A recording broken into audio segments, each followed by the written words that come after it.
দুদিন আগে হাট থেকে পুদিনার বান্ডিলটা আমি নিয়ে এসেছিলাম। এটার কিন্তু 10 টাকা নিয়েছে, কিন্তু এই বৃষ্টির কারণে কিন্তু আমি কিছু করতে পারিনি।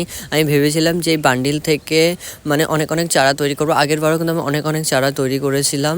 তো যাই হোক, এখন কিন্তু এগুলো অনেকটা শুকিয়ে গেছে, আর আমি কিন্তু যেগুলো শুকিয়ে গেছে সেগুলো কিন্তু বাদ দিয়ে দিয়েছি। আর এই ছোট্ট এই কন্টেনারে কিন্তু আমি বসাবো, এতে কিন্তু পুদিনা গাছ কিন্তু খুব ভালো হবে। তো যাই হোক, প্রথমে কিন্তু আমি এখানে কিছু শুকনো পাতা আর গাছের কিছু কাঁচরা দিয়ে দিলাম এর ভিতরে। তো যাই হোক, তারপরে যেই শুকিয়ে যাওয়া যে ডালগুলো ছিল সেগুলো কিন্তু আমি ওর ভিতর দিয়ে দিয়েছি। আদৌ গাছ হবে কিনা জানি না, তো ভিতরে থাকবে, সেহেতু আমার তো ওগুলো ফেলে দিতেই হবে। তো যাই হোক, তো সেগুলো দিয়ে এখন কিন্তু আমি নর্মাল মাটি নিয়েছি, আর মাটিটা একদম ভিজে গেছে চারিদিকটা। দুদিন ধরে বৃষ্টি হচ্ছে, তো এরকম করে এক এক করে কিন্তু সব পুঁতে নিচ্ছি। জানি না আদৌ গাছ হবে কিনা, যেহেতু অনেকটা শুকিয়ে গেছে। তো যাই হোক, ওই পুদিনা যেগুলো বেঁচে আছে সেগুলো দিয়ে শরবত করে নেবো, আর এখানে যেগুলো রয়েছে সেগুলো আমি পুঁতে দিয়েছি। দেখো, কিছুদিন আগে যে আমি পুদিনা করে লাগিয়েছিলাম, দেখো এখানে কত সুন্দর পুদিনা হয়েছে। তো যাই হোক, এই দেখো ছাদ বাগানের অবস্থা কি হয়েছে। তো চলো দেখা যাক গাছ হয় কি।